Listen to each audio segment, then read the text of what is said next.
नमस्कार, आप देख रहे हैं न्यूज देश की।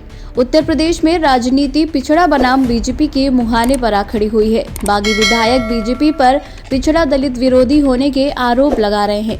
पिछले कुछ दिनों में यूपी की सियासत इसी के इर्द गिर्द घूम रही है, लेकिन बीजेपी ने भी अब इस हमले का तोड़ निकाल लिया है।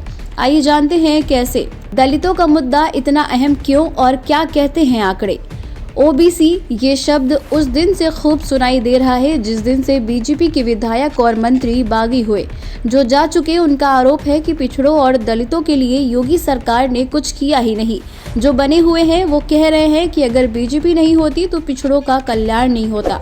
ऐसे में तमाम दलों के लिए ये दलितों का मुद्दा इतना अहम क्यों हो चला है, ये कुछ आंकड़े देखकर समझिए। उत्तर प्रदेश में सवर्ण करीब 17 से 19% है। वहीं दलितों की बात करें तो उनका वोट शेयर 21% तक है।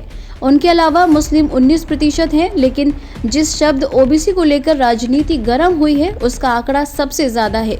42 से 43% के करीब वोटर अन्य पिछड़ा वर्ग यानी ओबीसी के हैं, जिसने पिछली बार बीजेपी को बम्पर वोट दिया था। ओबीसी वोटों में अखिलेश यादव की सेंधमारी बीजेपी के प्रचंड बहुमत की सरकार में बड़ा रोल प्ले करने वाले ओबीसी समुदाय के कुछ बड़े नेता बीजेपी छोड़ चुके हैं।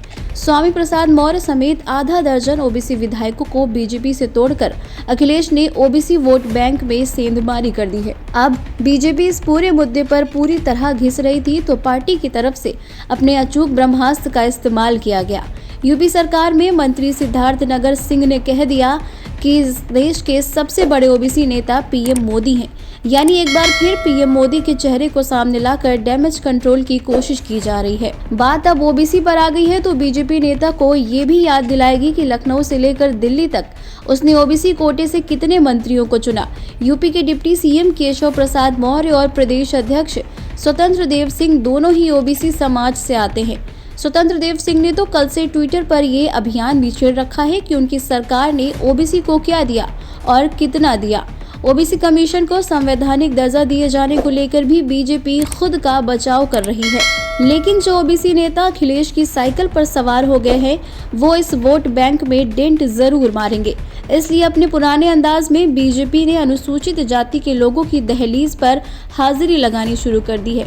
इस कड़ी में आज सीएम योगी ने अपने अनुसूचित जाति के कार्यकर्ताओं के घर पहले सहभोग किया, फिर विरोधियों को आंकड़े से आईना दिखाया। फिलहाल ओबीसी नेताओं के पार्टी छोड़ने से बीजेपी बैकफुट पर जरूर नजर आ रही है, लेकिन पिक्चर अभी बाकी है। क्लाइमैक्स आते आते काफी कुछ बदल सकता है। ये देखना दिलचस्प होगा कि बीजेपी कैसे बाउंस बैक करती है। इस बारे में आपकी क्या है राय, हमें कमेंट में जरूर बताएं।